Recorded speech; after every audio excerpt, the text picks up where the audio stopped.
Du coup, voilà, une joie de se retrouver ce jeudi. On est sur le troisième chapitre de cet épître incroyable qui est l'épître aux Éphésiens.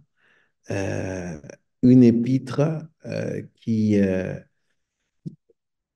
change un peu et a comme objectif de nous changer notre perception de notre vie et surtout nous révéler notre identité en Christ. Donc, avant de parler sur ce troisième chapitre, je vais faire une petite récap sur les deux premiers de manière très très simple. Donc, on a vu au premier chapitre, on a vu au premier chapitre, hop, hop, alors juste besoin d'une confirmation. Thierry, est-ce que tu es dessus? Est-ce que tu peux accueillir les gens qui arrivent au fur et à mesure? C'est OK pour toi? Hop, c'est vrai qu'on ne s'était pas mis d'accord. Hop, bon. Déjà, est-ce que tout le monde me voit bien? Est-ce que tout le monde m'entend bien? Oui, Oui. très bien, bonsoir. Bonsoir, Joël et Janine. Très heureux de vous retrouver. Hop, voilà. Du coup, on est sur ce troisième chapitre. Et le premier chapitre qu'on a traité, pour faire un petit peu un petit rappel, ce sont les bénédictions spirituelles du Dieu trinitaire qu'il a destiné à tous ceux qui croient. Et je dis bien les bénédictions spirituelles du Dieu trinitaire, parce qu'il y avait bien la présence du Père, du Fils et du Saint-Esprit au niveau de ce chapitre. Donc, il y a des bénédictions qui viennent de chacun, par exemple celle du Père. Ce sont le fait qu'on est choisi, ce sont le fait qu'on est prédestiné et accepté en Christ. Ça, c'est les bénédictions que le Père nous donne. Les bénédictions que le Fils nous donne, c'est la rédemption, c'est la révélation de l'Évangile au travers de sa personne. Il s'est fait homme, il s'est montré à nous. Et bien évidemment aussi le partage de son héritage. Il n'était pas obligé. Mais Jésus a eu à cœur, notre Dieu aussi, de pouvoir nous partager tout ce qui appartenait au Fils, de pouvoir faire de nous des co-héritiers. Mais l'Esprit aussi nous donne des bénédictions. C'est ce qu'on a vu au premier chapitre, comme le fait qu'on a un sceau qui marque la présence de Dieu en nous, qui marque le fait que nous lui appartenons. Donc, on a ce sceau qui nous vient par l'Esprit, on a la garantie, le fait que cet Saint-Esprit est en nous, c'est aussi cette garantie de salut. Donc, le Père, le Fils, le Saint-Esprit nous donnent ces bénédictions spirituelles. Euh, et puis, à la fin, on avait aussi cette première prière de Paul. Je le dis parce qu'il y a un lien avec ce qu'on va voir aujourd'hui. Au chapitre 2, on avait tout ce qui était lié à la condition de l'être humain devant Dieu. C'est vraiment sa condition telle qu'il est. Donc, sa condition d'abord sans Dieu. Donc, on voyait ce chaos que ça représente, ce désarroi, ce désespoir. Et ensuite, dans ce chapitre 2, nous vient une partie merveilleuse qui est annoncée par l'expression «mais Dieu». Voilà ce que nous étions, mais Dieu. Et ce mais Dieu annonce le fait que nous sommes sauvés par sa grâce. Donc ça, on l'a vu dans ce chapitre 2. Et que ce salut, donc, qui était à la base compris que pour les Juifs, nous avons, nous, une extension. Nous avons le salut qui n'est pas du tout réservé du tout que aux Juifs, mais aussi pour les non-Juifs, ce qu'on appelle, ce que la Bible appelait les païens. En ce qui concerne pour ce jour, on va lire cette fois-ci, donc encore par partie. On va y aller sur deux parties. On va aller sur des plutôt grosses parties. Donc, on va d'abord lire du verset 1 au 13. OK? Vous vous souvenez, l'objectif de ce temps ensemble, ce n'est pas simplement que je vous exhorte une étude, c'est qu'on fasse quelque chose d'assez pratique ensemble pour que vous puissiez vous aussi avoir les réflexes et l'opportunité à votre tour de pouvoir sonder les Écritures, de pouvoir aussi les étudier de manière très simple et pratique. J'avais déjà rappelé quelques outils qui peuvent être intéressants. Du coup, voilà, on va sur l'observation. Du coup, première partie, toujours, c'est l'observation du texte. On y va sur les 13 premiers versets. C'est pourquoi. C'est important, le c'est pourquoi, ça indique une raison, une conséquence à quelque chose. Le c'est pourquoi, moi, Paul, et il a besoin de le redire, prisonnier. Mais là, il dit pas simplement prisonnier dans l'endroit où il est en train d'écrire, il dit prisonnier de Jésus-Christ pour vous, les non-juifs. Ça va annoncer quelque chose d'intéressant. Vous avez très certainement appris quelle responsabilité Dieu, dans sa grâce, m'a confiée à votre égard. Donc là, on retrouve ce mot grâce. À chaque fois qu'on le voit, ce mot est extrêmement important dans cet épître, aussi important que le en Dieu, en Christ ou en lui. Il dit par quel moyen? Par révélation. Il m'a fait connaître le mystère ou le secret, je ne sais pas quelle version vous avez, et on revient à cette histoire de secret. On l'avait vu déjà la semaine dernière, le secret, donc très important, le secret de son plan. Et je viens résumer en quelques mots. Que je viens de résumer, pardon, que je viens de résumer en quelques mots. Verset 4. En me lisant, vous pouvez vous rendre compte, et ça, je crois que c'est quelque chose qui est important pour l'apôtre Paul, nous concernant. Il a cette intention qu'on puisse quelque part ouvrir les yeux.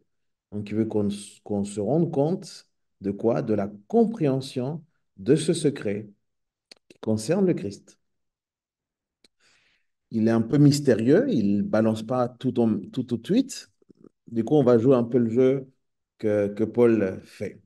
Verset 5. En effet, Dieu ne l'a pas fait connaître aux hommes des générations passées, ok? Comme il l'a révélé maintenant par le Saint-Esprit à ses apôtres, ses prophètes, qu'il a consacrés à son service. Donc, on parle de ce qu'il y avait avant et de ce qu'il y a maintenant. Et la différence, c'est le Saint-Esprit, l'action du Saint-Esprit. Verset 6. Et ce secret, mystérieux ce point-là, et ce secret, c'est que par leur union avec Jésus-Christ, les non-juifs reçoivent le même héritage que nous, les juifs. Ils font partie du même corps et ont part à la même promesse par le moyen de la bonne nouvelle. Ça renvoie à ce qu'on a vu dans les deux premiers chapitres, mais là, il parle en Christ, par cette union avec Jésus-Christ, c'est la même expression, en Christ. Les non-juifs reçoivent le même héritage. Même là, il reste un peu mystérieux par le moyen de la bonne nouvelle. C'est cette bonne nouvelle, c'est de cette bonne nouvelle que je suis devenu le serviteur. Ce mot est intéressant, serviteur. Tel est le don. Chaque fois qu'il y a marqué le mot don, il faut essayer de définir de quoi il parle. Le don que Dieu m'a accordé dans sa grâce, je le marque, sa grâce, par l'action de sa puissance. Aussi, je trouve ça très intéressant. On va voir qu'il y a une répétition de ce mot plus tard. Verset 8, c'est à moi, le plus petit de tous. Regardez comment il se définit, cet apôtre Paul. Le plus petit de tous ceux qui lui appartiennent. Que Dieu a fait cette grâce, encore, fait cette grâce, d'annoncer aux non-juifs, quoi? Les richesses insondables du Christ. Très belle expression, très belle louange. Richesse insondable du Christ. Et de mettre en pleine lumière. Ça, moi, je me le marque, parce que ça a l'air d'être quelque chose d'intéressant, d'important, de mettre en lumière. Ça a l'air d'être la volonté de l'apôtre Paul encore pour nous. Pour tout homme, la façon dont Dieu mène ce plan à sa complète réalisation. Ce plan, là on y est, le Dieu qui a créé toute chose l'avait tenu caché en lui-même de toute l'éternité, de toute éternité. Par cette mise en lumière, les autorités et les puissances dans le monde céleste peuvent connaître, très très important ce qu'il va dire là, par le moyen de qui? De l'Église. Par le moyen de l'Église. Très intéressant. Les aspects infiniment variés de sa sagesse. On avait sa puissance, maintenant on a sa sagesse. Verset 11, cela s'accomplit conformément à ce qui a été fixé de toute éternité et qui s'est réalisé dans le Christ Jésus, notre Seigneur. Étant unis à lui, ça parle encore très fort de cette unité, étant unis à lui par la foi en lui, nous avons la liberté. C'est la première fois qu'il s'introduit ce mot-là. Nous avons la liberté de nous approcher de Dieu avec assurance. Aussi, je vous demande de ne pas perdre courage en pensant aux détresses que je connais dans mon service pour vous. Elles contribuent à la gloire qui vous est destinée. Donc, on a sa puissance, sa sagesse, et là, on a maintenant la gloire. OK? Ce sont des attributs de Dieu très importants. Du coup, on a commencé par surligner, par essayer de montrer, d'examiner ce qui ressort, hein, pour pouvoir arriver à répondre à cette première question qui est toujours la même. De quoi parle le texte? Eh bien, le texte semble parler clairement du ministère de Paul en faveur des non-juifs. Le ministère de Paul en faveur des non-juifs, des païens. Et qu'est-ce qu'il dit ce texte sur ce ministère, sur l'exercice de ce ministère? Eh bien, d'abord, il dit que à cause de ce ministère, il a été emprisonné. C'est la première chose qu'il dit. Il dit ensuite que c'est un ministère que Dieu lui a donné, que c'est Dieu qui l'a appelé à ce ministère. Il dit clairement aussi que c'est seulement par grâce. Il ne dit pas qu'il l'a appelé parce que c'était l'apôtre Paul, parce qu'il n'avait pas de connaissance, comme on l'a dit l'autre fois. Non, non, il dit c'est seulement par grâce. Et il dit qu'il l'a appelé, ce ministère a pour but de révéler le secret, révéler le mystère. OK? Révélé par le Saint-Esprit aux non-juifs. Ce mystère, il est révélé aussi par le Saint-Esprit aux non-juifs. Ensuite, il dit que c'est l'un des moyens de le révéler aussi. C'est par le moyen de l'Église. Et il le révèle aussi aux autorités et aux puissances de ce monde. Donc, en gros, il le rend visible. C'est cette image-là de mise en lumière. Il parle ensuite aussi, il dit aussi que par rapport à ce ministère, euh, il doit annoncer, ce qu'il annonce dans ce ministère, c'est cette unité à Christ. Et enfin, ce qu'il dit, c'est qu'il veut tout de même, à cause de ce ministère, encourager à ne pas s'inquiéter de sa détresse qu'il vit actuellement, lui, de son ministère. Donc voilà un petit peu ce que Paul dit, ce que ce texte dit sur le sujet qui est le ministère de Paul en faveur des non-juifs. On va donc essayer d'aller un petit peu dans les mots-clés parce que ce sont les mots-clés qui vont être extrêmement intéressants pour qu'on comprenne quelle est la richesse, quel est ce que le Seigneur veut nous dire au travers de ça. Moi, j'ai relevé un mot comme le mot prisonnier, c'est l'un des premiers qui apparaît. Et, euh, et en fait, ce qu'il faut d'abord comprendre, c'est que la cause de l'emprisonnement de Paul, il le dit lui-même, c'est l'évangile. Allez avec moi lire maintenant le chapitre 2. On revient au chapitre 2. Vous vous souvenez? On en a parlé. Au chapitre 2, du verset 19 au 22. Voilà pourquoi vous n'êtes plus étrangers ou des résidents temporaires, que vous êtes co-citoyens et des membres du peuple de Dieu. Vous faites partie de la famille de Dieu. Dieu vous a intégré à l'édifice construit par les fondements des apôtres, des prophètes, dont Jésus-Christ lui-même est la pierre principale, la pierre angulaire. Et la construction s'élève bien coordonnée afin d'être le temple saint de notre Seigneur. Et unis au Christ, vous avez intégré ensemble cette construction pour former une demeure qui habite l'esprit. Je pense que je me suis juste trompé.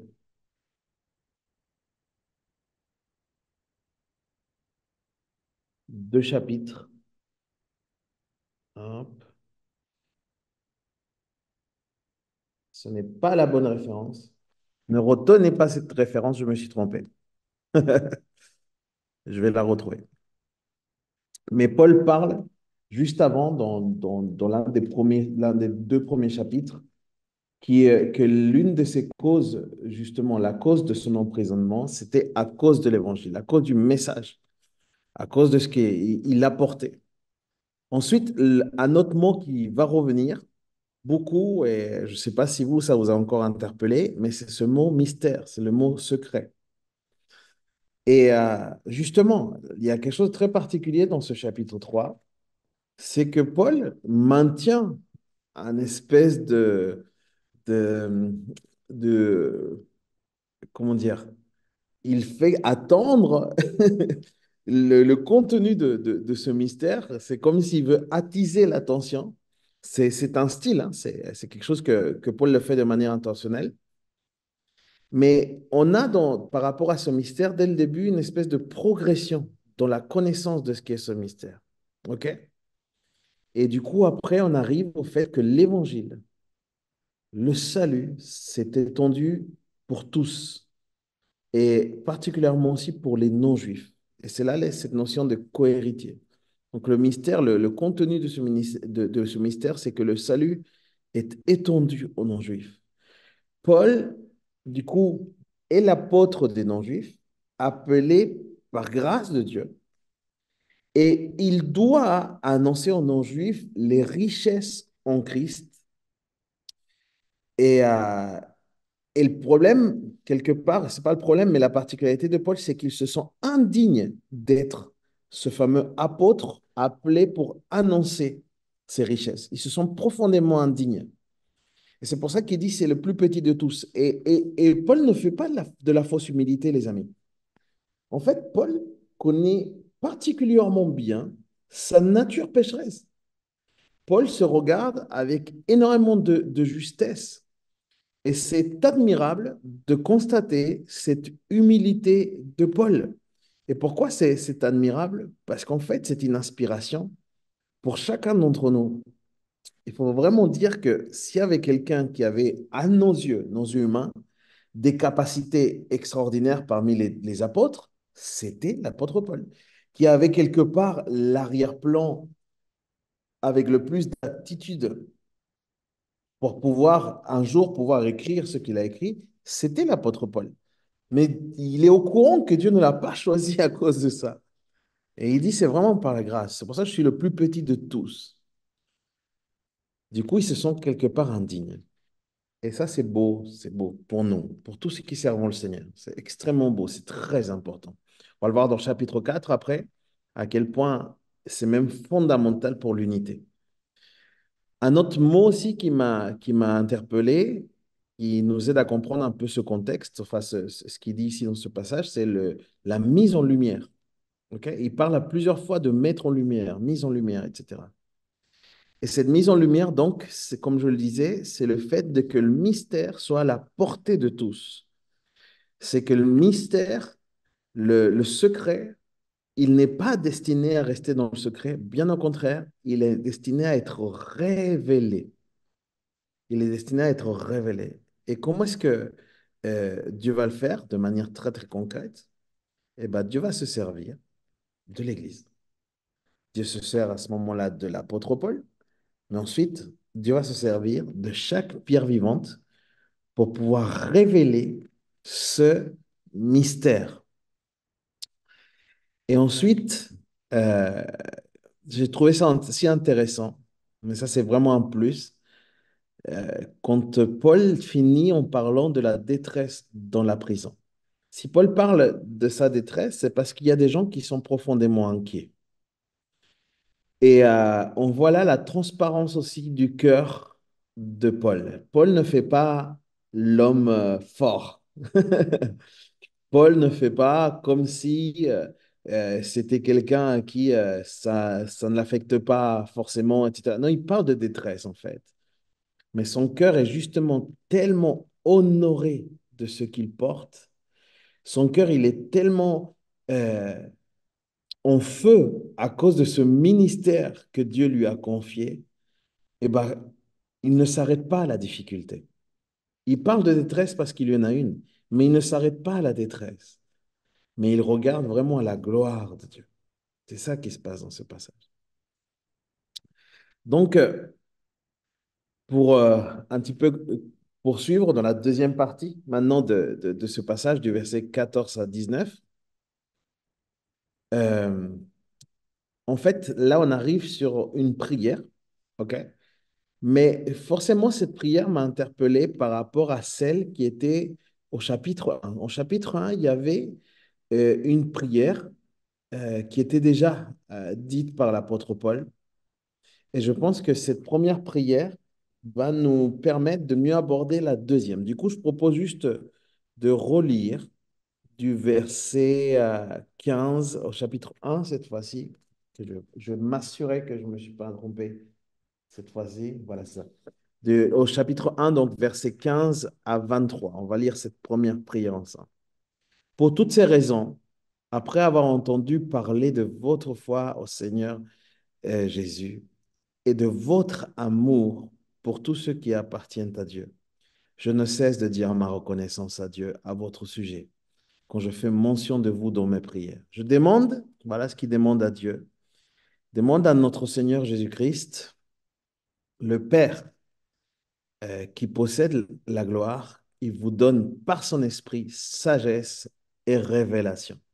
Le désir de Paul à ce moment-là, c'est celui-là, sagesse et révélation. Sagesse et révélation parce que il sait ce qu'il va annoncer là. Donc c'est pour ça qu'il annonce aussi sagesse et révélation, pour que vous le connaissiez, qu'il illumine ainsi votre intelligence, afin que vous compreniez en quoi consiste l'espérance à laquelle vous avez été appelés, quelle est la glorieuse richesse de l'héritage que Dieu vous a fait partager avec tous ceux qui lui appartiennent.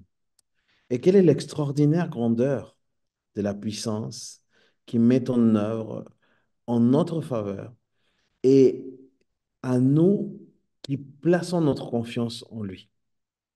Cette puissance, en effet, il l'a déployée de toute sa force en la faisant agir dans le Christ lorsqu'il a ressuscité d'entre les morts et l'a fait siéger à sa droite dans le monde céleste. Là, le Christ est placé bien au-dessus de toute autorité, de toute puissance, de toute domination, de toute souveraineté, au-dessus de tout nom qui puisse être cité, non seulement dans le monde présent, mais aussi dans le monde à venir. À Dieu, Dieu a tout placé sous ses pieds. Et ce Christ qui domine toutes choses, il l'a donné pour chef à l'Église qui est son corps, en lui qui habite la plénitude de Dieu et qui remplit tout en tous. Pourquoi c'est intéressant cette prière? Parce qu'il va prendre des éléments très similaires, mais il va aller dans quelque chose d'extrêmement profond, là, dans cette prière qu'on va voir. Je vais même vous dire, on revient au chapitre 3 à partir du verset 14. C'est l'une des plus belles prières qu'il existe dans la Bible. C'est l'une des plus belles prières, croyez-moi. C'est d'une richesse, c'est extraordinaire. Verset 14. C'est pourquoi je me mets à genoux devant le Père. Waouh! Je me mets à genoux. Moi, ce à genoux, il m'interpelle, hein. Du coup, moi, je me le marque. De qui dépendent, de qui dépendent, comme d'un modèle, toutes les familles des cieux et de la terre. Toutes, toutes, toutes. Je lui demande qu'il vous accorde à la mesure de ses glorieuses richesses. Glorieuses richesses, c'est un mot important. d'être fortifié, fortifié, très important aussi, fortifié avec puissance par son esprit dans votre être intérieur. Puissance par son esprit. Là, l'apôtre Paul rentre, il passe la troisième pour moi. Verset 17. Que le Christ habite dans votre cœur par la foi. Regardez ce qu'il dit là. Enraciné et solidement fondé dans l'amour. Enraciné. Un mot très, très intéressant. Verset 18. Vous serez ainsi à même de comprendre. Voilà l'objectif. Vous serez ainsi à même de comprendre avec tout ce qui appartient à Dieu combien l'amour du Christ, très important, voilà le sujet, l'amour du Christ est large, long, élevé et profond. Oui, vous serez à même de connaître cet amour qui surpasse tout ce que l'on peut connaître et vous serez ainsi rempli de toute plénitude de Dieu. Donc, dans la prière de juste avant, il disait, en son corps, lui qui habite la plénitude de Dieu et qui remplit tout en tous. Et là, il nous dit que c'est l'amour. OK? Vous serez ainsi remplis de toute la plénitude de Dieu parce qu'on a connu l'amour. Voici l'un des plus beaux modèles de prière qu'il puisse exister dans la Bible, les amis. Il faut prendre ça vraiment comme un modèle. Nous n'avons pas forcément l'habitude de prendre exemple sur beaucoup de prières dans la Bible. On parle souvent du Notre Père, mais il y a d'autres prières qui sont extrêmement intéressantes. Et ici, je dis bien prendre comme modèle parce qu'il ne s'agit jamais de réciter des choses pour réciter. Il s'agit de comprendre ce qu'on est en train de le dire et de le demander avec sincérité, avec foi. Mais c'est une prière, celle-ci, qui s'accorde complètement à la volonté de Dieu. En gros, Paul prie la parole. C'est ça que Paul fait. Paul prie la parole. Et c'est en ça que c'est un modèle. Nous devons apprendre, nous, à ne pas prier à partir simplement de nos émotions, de nos vécus.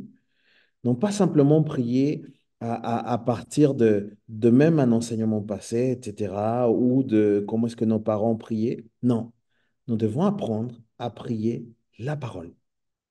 Et c'est ça que Paul fait. C'est ça qui fait de cette prière une prière aussi importante, aussi belle et aussi accordée à la volonté de Dieu. Donc, de quoi parle ce texte?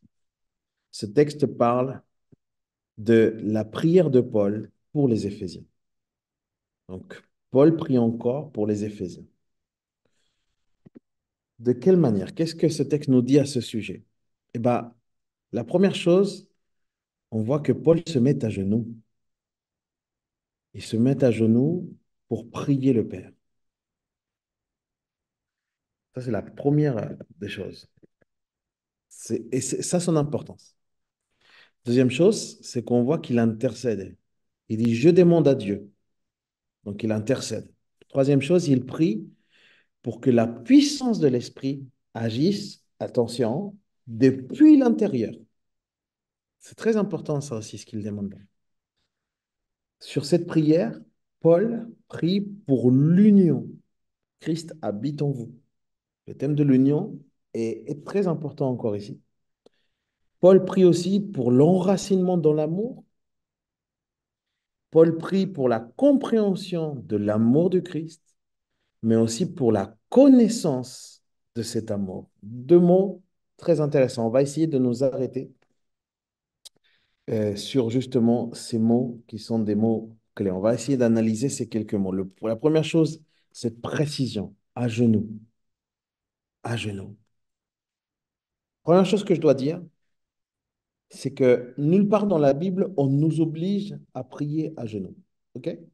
Si un jour quelqu'un, si vous allez dans un endroit, etc., et les gens vous obligent à prier à genoux, ce n'est pas quelque chose qui est une indication biblique. Ici, on voit l'apôtre Paul qui, en signe de profonde révérence, se met à genoux.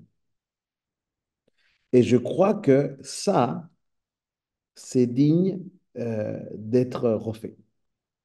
Si la raison est un profond respect est quelque part montrer une sorte de soumission complète. Si c'est le fait de reconnaître la majesté de Dieu, eh ben, je crois que ça vaut le coup qu'on se mette à genoux. Se mettre à genoux devient donc une expression d'adoration physique de chacun d'entre nous. Voilà. Ensuite, oh, on va désactiver les sons. Après, à la fin, on aura un temps de questions-réponses et on pourra discuter. Ensuite, on a une deuxième expression, c'est celle de glorieuse richesse. La richesse, c'est déjà quelque chose, mais en plus glorieuse. Eh bien, tout ce qui est en Dieu, c'est ça qu'il est en train de dire. Glorieuse richesse, quelque chose qui veut nous partager. Tout ce qui est en Dieu, nous pouvons le recevoir par héritage. Et ce qui est en Dieu est glorieux, ce qui est en Dieu est riche. C'est ça. Et le seul moyen de recevoir ces glorieuses richesses, c'est la foi. C'est au moyen de la foi. L'expression aussi habite en vous, je me suis intéressé un petit peu à ce mot, habiter. Habiter dans vos cœurs, il dit ici dans ce qui est écrit. Ce mot dans le grec, c'est kat- katoikeo, katoikeo dans le mot grec. Et ce mot grec peut se traduire comme le fait de gouverner, comme le fait d'établir. En d'autres mots, quand il prie que Dieu habite en nous, Paul est en train de prier pour que Dieu prenne le contrôle dans nos cœurs. Le meilleur souhait que l'apôtre Paul peut avoir pour nous, sa prière profonde, parce qu'il sait à quel point on a besoin de ça, eh ben, c'est que Dieu puisse prendre le contrôle vraiment dans nos cœurs. Le mot puissance aussi, je l'ai trouvé extrêmement intéressant. Le mot puissance, qui est répété à plusieurs fois. Et il parle de puissance de l'esprit. Donc, seul l'esprit de Dieu est capable de faire quelque chose d'extrêmement fort. C'est que seul l'esprit de Dieu peut agir depuis l'intérieur. Seul le Saint-Esprit peut équiper depuis l'intérieur. Ce n'est pas quelque chose qu'on reçoit depuis l'extérieur. C'est une conviction, c'est une manière de faire qui nous vient par l'Esprit de Dieu. C'est ça son fruit, il donne son fruit. Seul le Saint-Esprit peut donner un fruit depuis l'intérieur. Seul le Saint-Esprit nous convainc. C'est seul le Saint-Esprit qui est capable de faire ça. Et c'est là, en fait, où c'est puissant. La puissance, elle est manifestée aussi là. Un autre mot pour encore mieux comprendre ce qu'il est en train de prier, c'est enracinement. Pour que la foi soit solide, l'évangile doit être enraciné en nous. Encore une fois, c'est le Saint-Esprit qui doit agir et nous, quelque part, on doit laisser faire ce Saint-Esprit en nous. C'est quelque chose sur lequel on est quelque part un peu passif. Mais on doit se laisser quelque part enraciner par l'évangile afin que notre foi puisse devenir solide. Et ensuite, il va jouer sur deux mots. Il va parler de compréhension et il va parler de connaissance. Et là, pour moi, c'est extrêmement beau, c'est extrêmement intéressant parce que la compréhension concrète, lorsque nos yeux s'illuminent là, lorsqu'on vraiment on saisit quelque chose, eh ben, la compréhension du mystère, la compréhension de ce que le Seigneur a pour nous, eh ben, ça nous vient par la révélation. Mais la connaissance, ça fait référence, comme l'a toujours fait référence dans toute la Bible, à la relation. Donc, la compréhension nous vient par la révélation, mais la connaissance, elle nous vient par la relation. Connaître, c'est ça, c'est être intime avec. Et ce qui est intéressant ici aussi, c'est qu'il mentionne, comme je le disais au niveau de la puissance, l'être intérieur. Je me suis dit, pourquoi cette expression? Pourquoi être intérieur? Eh bien, l'être intérieur s'oppose à tout ce qui est superficiel. ce qui est visible extérieurement. Vous voyez? Donc, notre profonde intimité, c'est pour cela qu'il prie Paul. Paul prie pour que notre profonde intimité soit fortifiée, parce qu'il sait à quel point c'est important. Donc, il dit, c'est à partir de l'intérieur que ça doit se passer, et c'est pour ça que je prie cela pour vous. Et ensuite vient une emphase sur l'amour.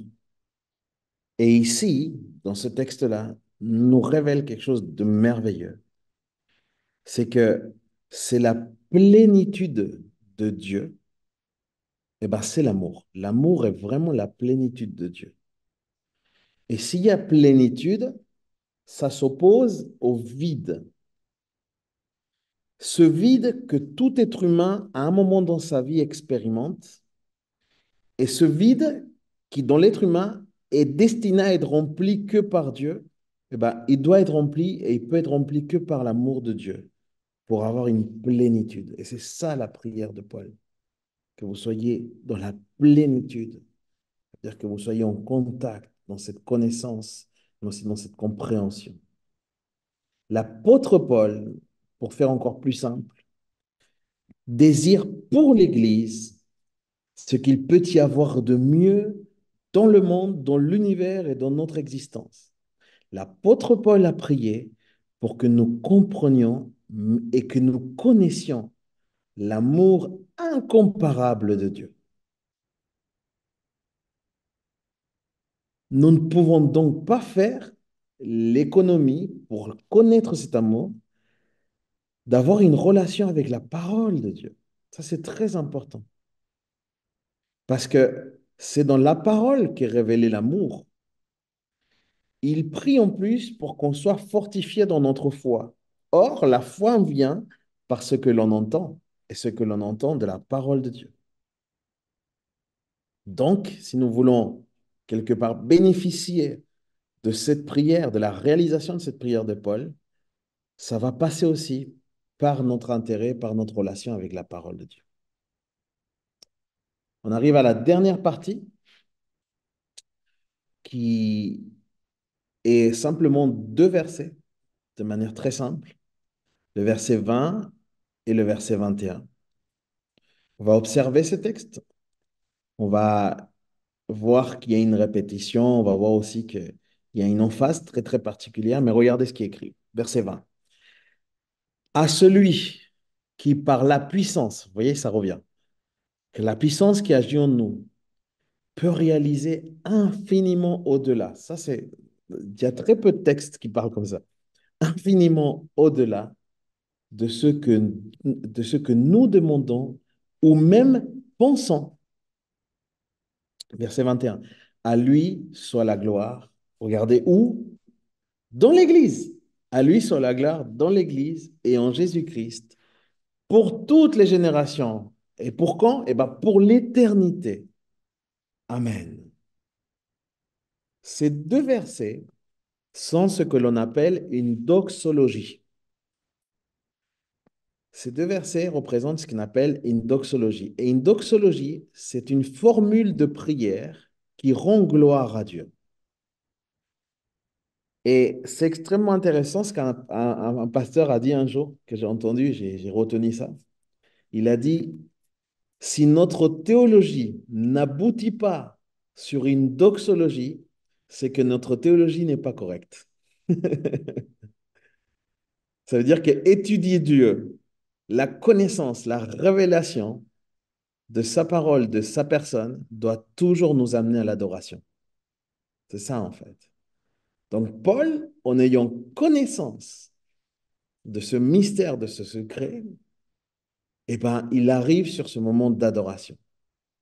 Donc, de quoi parle ce texte? Ce texte est une doxologie. Voilà. Donc, une louange, une formule pour rendre gloire à Dieu. Que dit ce texte, du coup, sur cette doxologie? Comment est-ce que c'est présenté? Eh ben, ce qu'il est dit, c'est que Dieu, par sa puissance, peut réaliser au-delà. C'est très intéressant en plus ce mot. Il est dit dans ce texte que il est glorifié dans l'Église et en Jésus-Christ. Et il parle aussi que ça concerne toutes les générations et en termes de temps pour toute l'éternité. Donc on va aller très très vite et on va pas finir trop tard ce soir. La semaine dernière, je me suis étendu et j'aurais, j'ai eu mon problème de connexion, etc. Je me suis dit aujourd'hui, je vais faire un petit peu plus condensé, de telle sorte que ce soit un peu plus agréable. Donc, les mots que moi m'interpellent ici, qui peuvent être très intéressants, c'est le mot infiniment au-delà. Ce mot, c'est très, très peu pris, très, très peu parlé dans la Bible, et c'est une expression d'exagération. C'est une hyperbole. Dieu, mais l'apôtre Paul veut dire quelque chose. L'apôtre Paul veut dire que Dieu et ce qu'il y a en Dieu ne peut trouver d'égal. C'est ça qu'il est en train de dire. Au-delà, au-delà, au-delà, non, non, tu ne trouves pas d'égal. C'est-à-dire que nul ne peut égaler sa grandeur, mais nul ne peut non plus é- égaler sa générosité, tout ce qu'il nous donne en fait. Donc cette expression, elle affirme quelque part aussi la déité de Dieu, le fait que Dieu soit Dieu. Et elle affirme aussi particulièrement que ce soit un Dieu de grâce. Parce que tout ce que Dieu nous donne, et ce qu'on est en train de voir au travers de cette épître, eh ben, nous ne le méritons pas. Et Dieu nous donne toujours au-delà. Et il dit ensuite de ce que nous demandons et pensons. Pourquoi c'est intéressant? Parce que quand toi et moi, mon frère, on va prier, il faut qu'on le sache. Il faut qu'on sache que rien n'est trop grand pour Dieu. Rien n'est trop coûteux pour Dieu. Rien n'est inaccessible pour notre Dieu.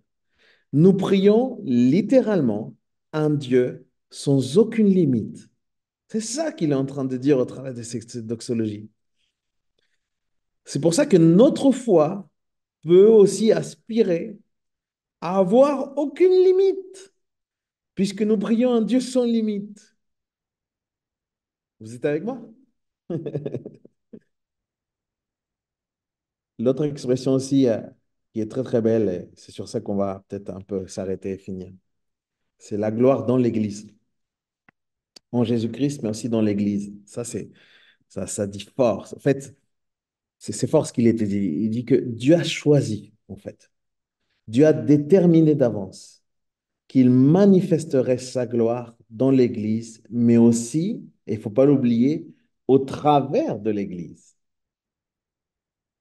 La gloire, c'est une manière par laquelle Dieu manifeste sa grandeur, sa majesté, à travers sa présence, sa puissance et ses œuvres merveilleuses. Voilà comment je peux définir, et les mots me manquent, hein, pour définir ce qui est la gloire. Je vais le redire, une manière par laquelle Dieu manifeste sa grandeur, sa majesté, et sa majesté au travers de sa présence, sa puissance et ses œuvres merveilleuses.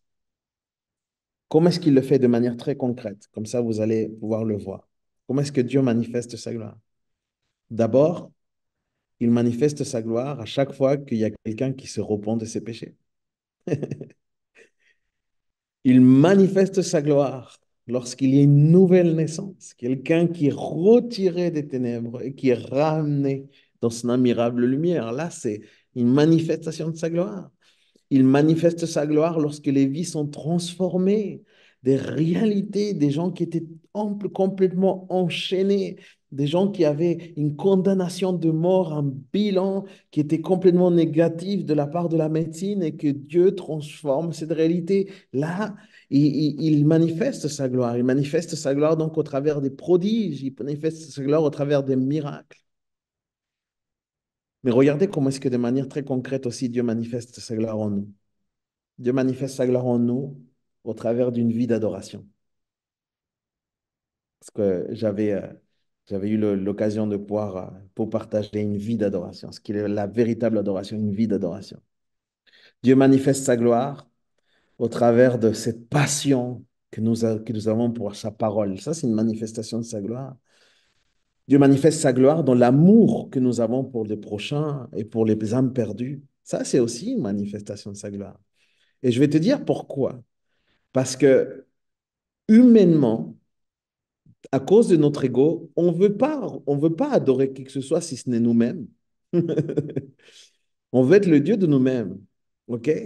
On ne veut pas se passionner par la parole qui nous indique des choses sur nous. On veut se faire, nous, notre propre vision du monde. Du coup, on n'est pas forcément, par notre propre nature attiré par la parole. Notre ego nous empêche d'aimer le prochain. On s'aime beaucoup nous-mêmes. Les choses qu'on fait, on les fait simplement par notre intérêt et pas par les intérêts des autres. L'ego humain est comme ça, l'humanité est comme ça. Et du coup, on n'est pas du tout intéressé par les âmes perdues, c'est pas notre affaire, c'est pas notre problème. Mais quand Dieu manifeste sa gloire, ça change tout, ça transforme tout ça. C'est ça la gloire de Dieu manifestée dans l'Église. Et j'ai une bonne nouvelle pour l'Église du Tabor. Le Seigneur est en train de manifester sa gloire. C'est beau, c'est magnifique. Et c'est cette gloire qui est manifestée, eh ben, ça concerne toutes les générations, comme il dit. Et ça concerne aussi tous les temps, c'est pour l'éternité. Quand je lisais tout ça, quand je voyais qu'il s'agissait de cette prière de Paul, quand je voyais qu'il s'agissait de, de, du ministère qu'il développe auprès des non-croyants, de cette grâce qu'il reçoit, etc. Et puis de comment est-ce qu'il adore Jésus. Je me posais des questions très concrètes que j'ai envie de nous poser ce soir. Comment est-ce que nous, on glorifie Dieu? Paul avait un tel feu dans l'exercice de son ministère pour les non-juifs. Il avait un besoin profond de proclamer ce grand secret, ce grand mystère.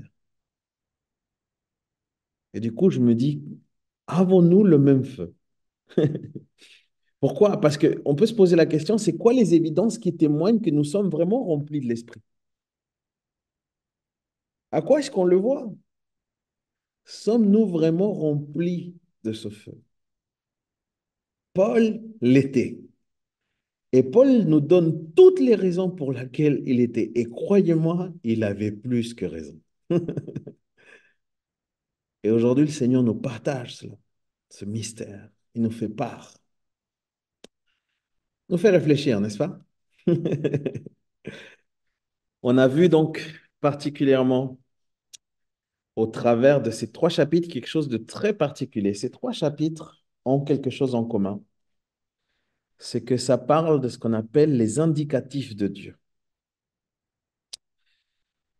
En gros, ces trois chapitres parlent de tout ce qu'est Dieu, de tout ce qu'il a fait pour nous en Christ. Ces trois chapitres parlent de ces bénédictions qui sont pour nous sans qu'on y fasse quoi que ce soit. OK? Dieu a déterminé, Dieu nous a donné ces choses-là. C'est très, très beau, c'est magnifique. Eh bien, à partir de la semaine prochaine, les amis, les trois prochains chapitres vont être cette fois-ci des impératifs pour nous. Et je vous donne le petit avant-goût. Regardez le chapitre 4. Il commence en disant quelque chose de très concret. Moi, qui suis prisonnier à cause du Seigneur, je vous demande donc instamment de vous conduire d'une manière digne de l'appel qui vous a été adressé. On va voir qu'il y a un changement radical. Ce n'est pas simplement une question de ce que Dieu a fait. Maintenant, la question, c'est quel est l'impact de cette œuvre? Comment est-ce que toi et moi sommes appelés à répondre à l'évangile? Et du coup, quel est vraiment ce que le Seigneur, qu'est-ce que le Seigneur vraiment attend quelque part de chacun d'entre nous? Ah ah, du coup, on va rentrer dans une partie hyper intéressante. Je vous attends donc la semaine prochaine.